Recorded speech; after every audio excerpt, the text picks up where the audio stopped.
Hey there, everybody. Welcome to the Surviving as His Sex Addiction and Betrayal show.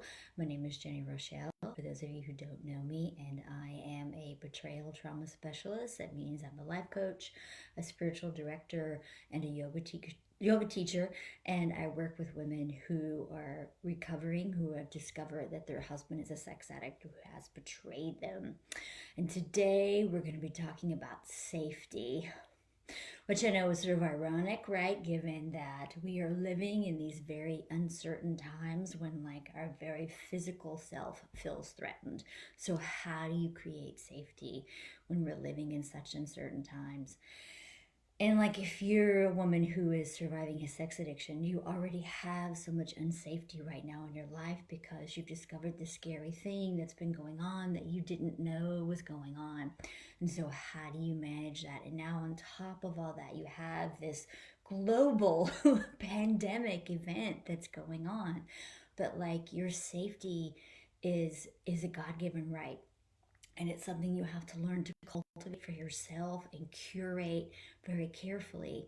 And the thing that I want to drive into your brain right now, as much as I can, is you have a right to ask for what you need to feel safe.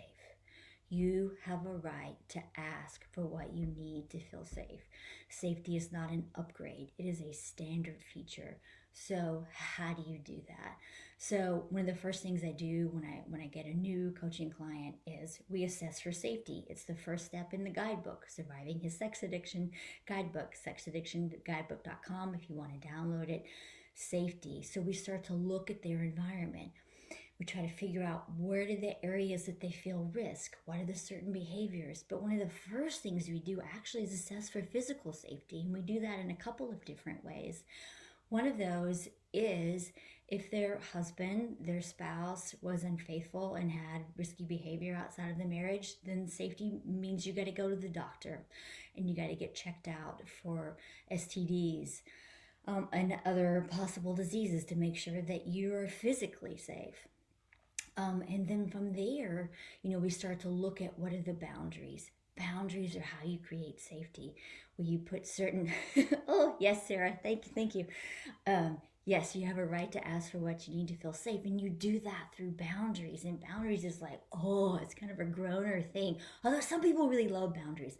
Me, they're a thing that I still work on, on a daily basis. But like, what are his behaviors? What are the areas that you need to feel safe? One of the big ones can be, something that blocks pornography or adult sites on his phone or on your family computers. And that keeps your kids safe. That's another safety risk you have to look at when you're starting to get your arms around like this big thing, this big disease that has infiltrated your life. And how do you create safety? So you start by going to the doctor, you make sure you're physically safe. And then you look at your boundaries. What are the non-negotiable requests? Some sort of pornography, adult site blocker. What are the behaviors that need to stop? Like, obviously, no more affairs, no more whatever his acting out behaviors are. Like, those are boundary requests.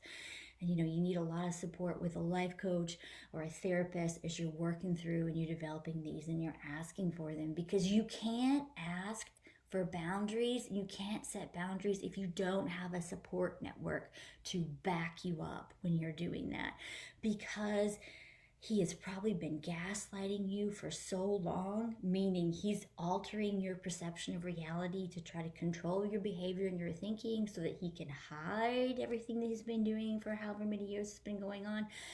You have ability, it's really hard for you to trust yourself and to know what to ask for. And he's gotten really good at sort of talking you out of what you need to feel safe.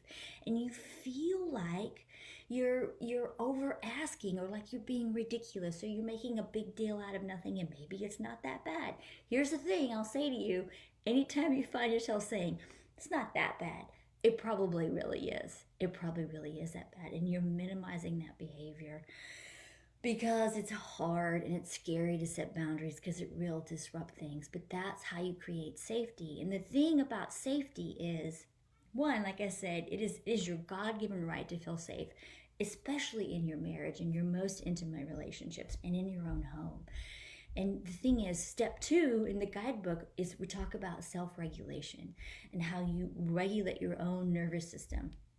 And you'll hear people, you will hear me say this a lot, and you will hear others say it about the importance of grounding and feeling grounded in your body and grounded in the place that you live in your environment. Here's the thing. If the place that you live is not safe, you can't ground there. We cannot ground in a place where we don't feel safe. Does that make sense? So like if your home feels unsafe to you and triggery, like you can't ever be calm there.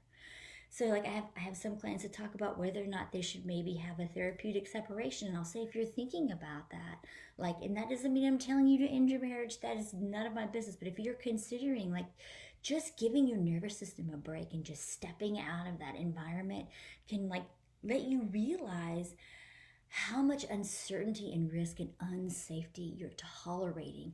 And the thing is, we get so used to tolerating feeling unsafe that when we're safe, it feels weird to us. And it's so counterintuitive, and it's true. And just want you to know that everything that I'm saying right now is stuff that I learned myself the hard way.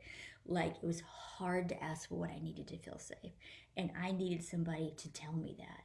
And I had a yoga teacher who told me, you have a right to ask for what you need to feel safe. And it was like, it blew my brain up when she said that to me. But you absolutely do that. And I can't say it enough, because you can't make good decisions. You can't protect your family. You can't protect yourself. You can't figure out whether you want to stay or go or how to heal until you feel safe. So ask for what you need. Get clear about your boundaries. If you need more information about boundaries or like what sort of questions to talk to your doctor about, go get my guidebook, xoxoguidebook.com. Lots of great information in there, as well as how you can get in contact with me and get your free consultation. We can talk about what's going on. We can talk about boundaries that you need to set, questions you need to ask for your doctor. Lots of great resources on what is sex addiction, and also like what are some tools that you can use to make sure that all those pornography and adult sites are blocked from the phones and the computers, so you can keep your kids safe. So I know I've just said a lot of things that maybe you feel triggered and unsafe about, and I sort of hate to do that given that the whole world is channeling all this anxiety right now. But like, it begins with you. It begins with you doing the hard work of like realizing you deserve to feel safe. It's not an upgrade. Okay, I think those are all the things that I wanted to say today. So just remember, go get the guidebook, xoxoguidebook.com, and you have a right to ask for what you need to feel safe. Doctor visits, boundaries, stopping certain behaviors, protection on your phone and computers. Those are some really big ones. And you need support. You don't have to do this alone. Go get my guidebook. That's all for today. Thanks, everybody.